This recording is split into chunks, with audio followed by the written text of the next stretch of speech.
Hey there, gorgeous people. How are you guys? I hope you guys are well and I hope you guys are staying safe.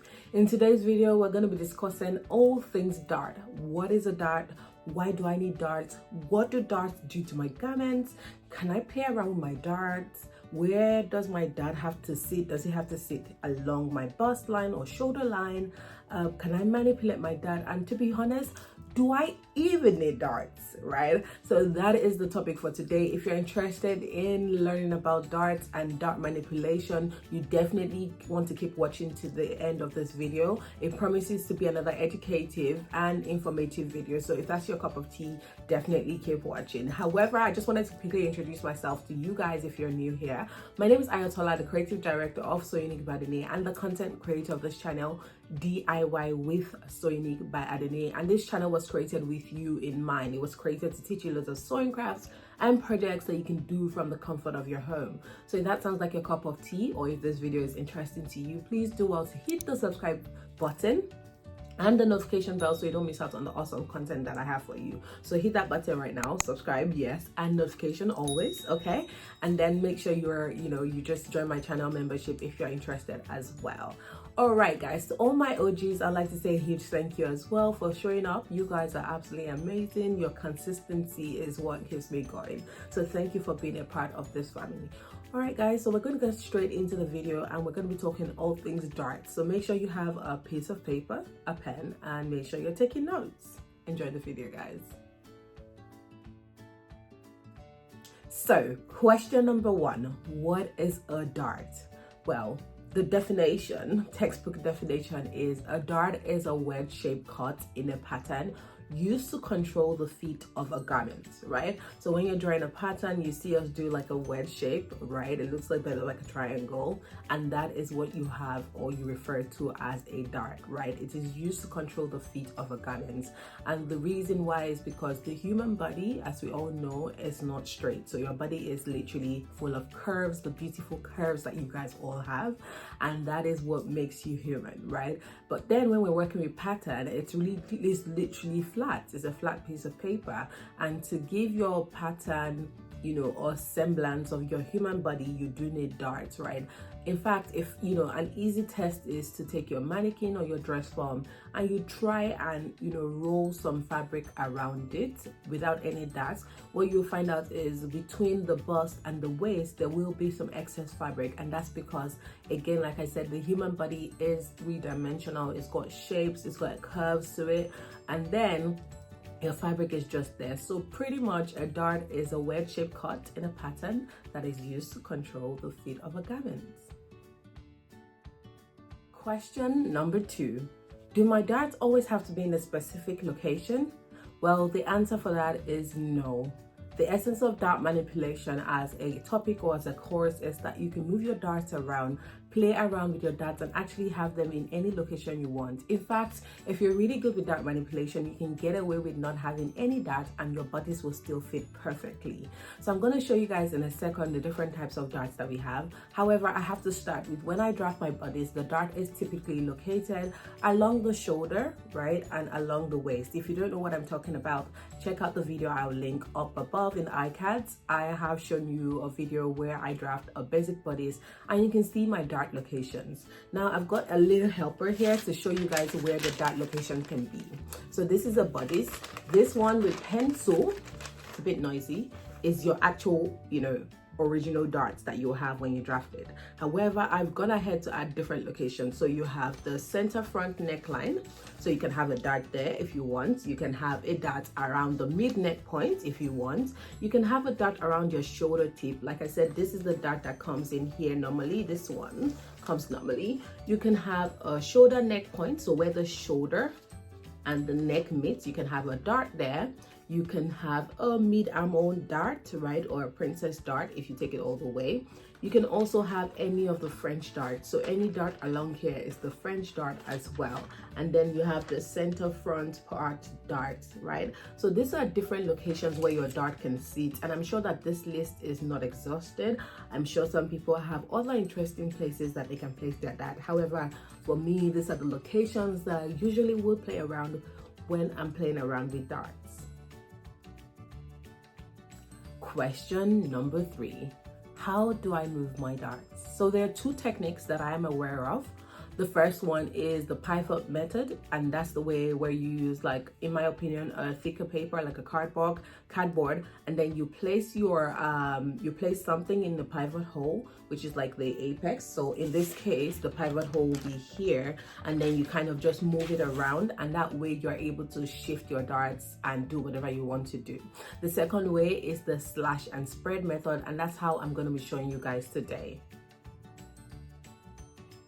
The next question, how can I use the darts? I think that darts are a designer's greatest assets because they allow you to play around with different things that you can do, right? So like I said, you can use the pivot method or the slash and spread method. However, like I said, today we're going to be showing you guys the slash and spread method. But before we get into it, there's so many ways that you can use a dart. You can combine a couple of darts into one big dart. So you can take a couple of small darts, combine them into one large dart. You can take a large dart and divide them into as many, small darts that you need. You can also get your dart and convert your dart into style lines. So pretty much if you have like a mid-arm or dart, right? So I'm going to show you guys again. If you have a mid-arm or dart, which is this one, and you have your regular waist dart, by the time you convert that becomes a princess style line, right? So you can convert your darts into style lines. Number one, you can combine darts to form larger darts, and you can divide darts to get smaller darts. Those are three main ways that I know that you can also use your darts. However, that list is not exhausted because we can also combine. You can have your darts into pleats if you prefer. You can have your darts into gathers. You can have your darts into like tucks, and you can just play around with your darts, guys. When I say darts are designers' biggest assets, I am not lying. So like I said, we're going to head over to the table and I'm going to show you guys a couple of ways to divide, combine, and move around or play around with your darts. Alright guys, so moving over to the paper or to the table, I've got my pattern that I have with my regular darts. So this is my regular shoulder darts and my regular waist dart. And then this is like some, tools that I'll be using throughout this to demo. So I'm going to move that to one side. You also need some paper tape as well, masking tape. And I'm going to just cut a couple of this and keep on the side. You will be needing a couple of that. So what I do with mine is I just split that into two. So all right guys, so I'm done cutting the paper tape. The first thing we're going to do is learn how to move the dart with the slash and spread method. So like I said, I showed you the names of different parts of the dart earlier. Let's assume we want to move the shoulder dart and we want to move it towards a, what dart should we move it towards? Towards a mid neck point or a mid neck point dart. What do we do? The first thing you want to do is locate where you want your new dart to be. So I'm going to use this. And I want my new dart to be here, okay? So now that I have that point marked, I'm going to take it from the apex here, and I'm going to go ahead and mark that new point, okay? Right? Now, the next thing I want you to do is called a slash and spread method. That's the name. I'm going to go ahead and take out all my weights. Hopefully keeps my pattern in place. All right, guys. So now the next thing to do is to slash here. So I've turned my paper to the other side, because it's a slash method, slash and spread. So slash gently. Okay. Up until here, as close as possible. Up until that point. So you can see how low I slashed that. Right? Up until then. Now, after splashing, you see that it also still closes automatically, right? So let's go ahead and check it out as I close this dart. So we're going to go ahead and gently take this dart.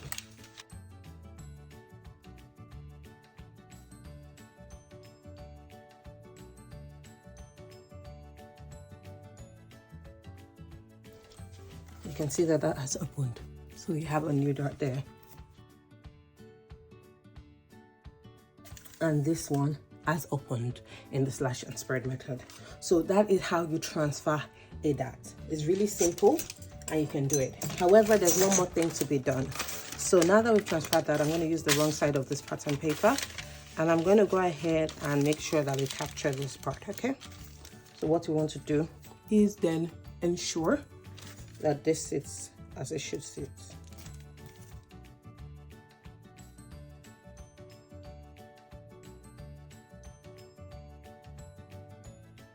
All right, guys, as you can see now, I've gone ahead to stick this down. The next thing we're going to do is fold it over.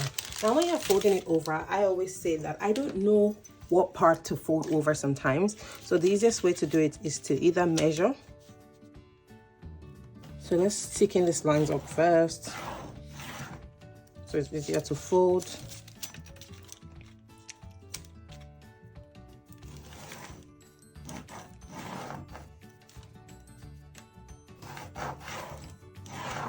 Okay, and I always say try both ways. The one that goes upward is the one you need.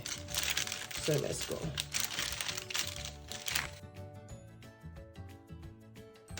Okay, so when you fold it like this, you have your tracing wheel. You grab your tracing wheel and you fold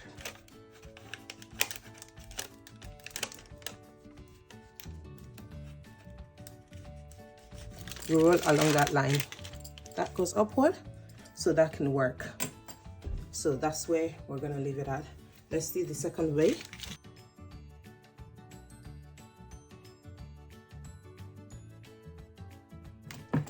And you use your tracing wheel again.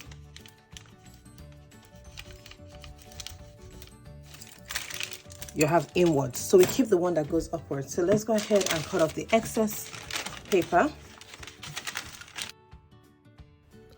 Just thought to mention that it's important that you cut along the tracing wheel dotted line. So make sure that you're cutting along the dotted lines.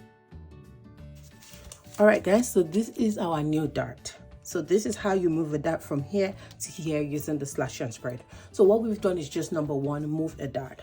Number two thing we want to do is we want to actually combine our darts, right? So we want all our darts now to be in a different location. So let's go ahead and combine all the darts into one. The next thing you want to do is you want to divide, find out where you want your darts. So I'm going to take another paper for this, another pen for this, so you guys can see. Now I've decided I want a French dart, so that will be here. Okay, so I'm going to go ahead again, similar fashion, take this, divide that by that. Okay, and then I'm going to go ahead and use the slash and spread method to slash this open. All right, guys, so at the moment nothing is happening here, as you can see. So the next thing we want to do is we're going to go ahead and close here and close this one as well. Okay,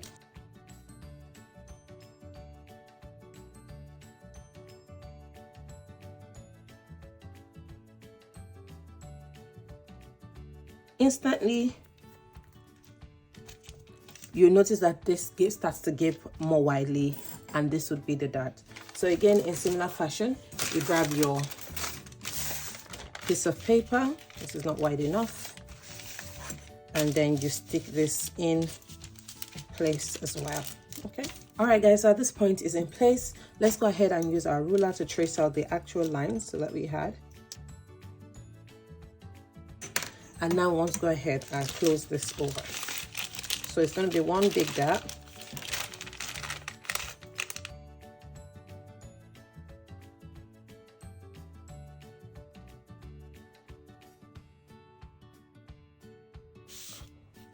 All right, guys, so this is what we have. We now have this one big dart. Now this is our French dart that has now been combined. So we have a French dart here.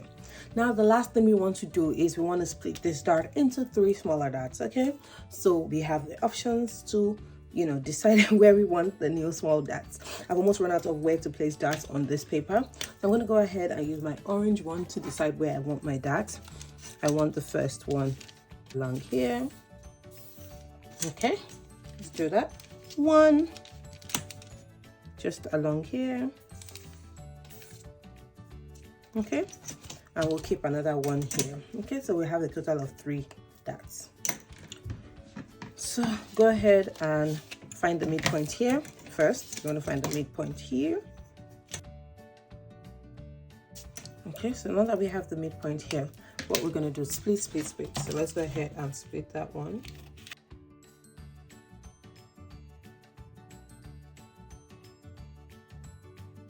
Now carefully without cutting through. So now right now we have 3 points. Okay, so depending on how wide you want this to be, you can like so. Okay, so let's start with this one. going to open it up just a little bit. Okay guys, just like we did before, you want to decide how wide you want the dots to be because you're dividing one into like 3 now. So go ahead and place one of your dots on the plain piece of paper, stick it down with some masking tape, and then after sticking it down, use your pen or marker to bolden the dart legs. Fold it over as you should, and then use your tracing wheel to mark out where you fold it over. You want to do it on both sides if you're not sure, and then when you decide which side is the one that you should use, you want to go ahead and cut it out. Cut out every excess paper, and you can actually cut it out while the dart is closed so that it just maintains shape. Now that this is done, I can trim it over, and this is what it looks like. Alright guys, so we've opened up this a little bit. Next time to open up is this part here. At this point, you guys are probably experts at the slash and spread, so go ahead and stick it down again, and then you want to go ahead with your ruler and marker or ruler and pen to bolden the dart legs, and then you want to fold it over, use your tracing wheel, and then you want to cut it out so that the excess paper is out of the way. Alright guys, so now we've divided, we have this. Okay, let's make sure they're flat. So the moment everything is together, it's going to tell us how it wants to sit, how this one wants to behave. So there are 2 options with this one. Instead of shortening it, we can go ahead and just cut out this excess away,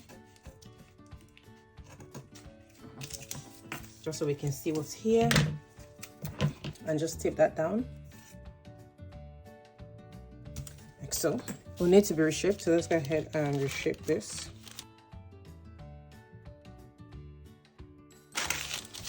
Alright guys, so this is what the bodice looks like. You have 3 different dots in it. It's still very flat. So the first dot is this one. We have a French dot,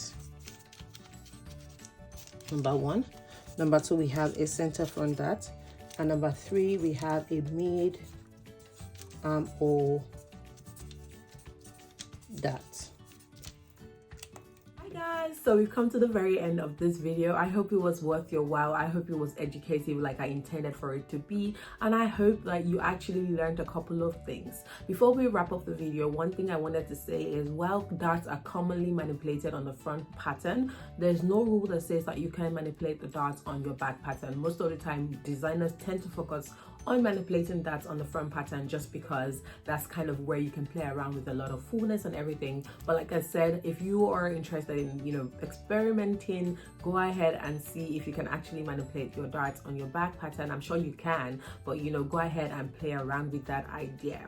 If you enjoyed this video, please go ahead and share it with people that you know that will benefit from it. Go ahead and share, go ahead and hit the thumbs up as well, and make sure you leave your comments, suggestions and feedback in the comments section so I can do more educative videos like this for you guys. Thank you so much for watching to the very end, guys. I will see you next week. Take care, and I'll see you. Bye.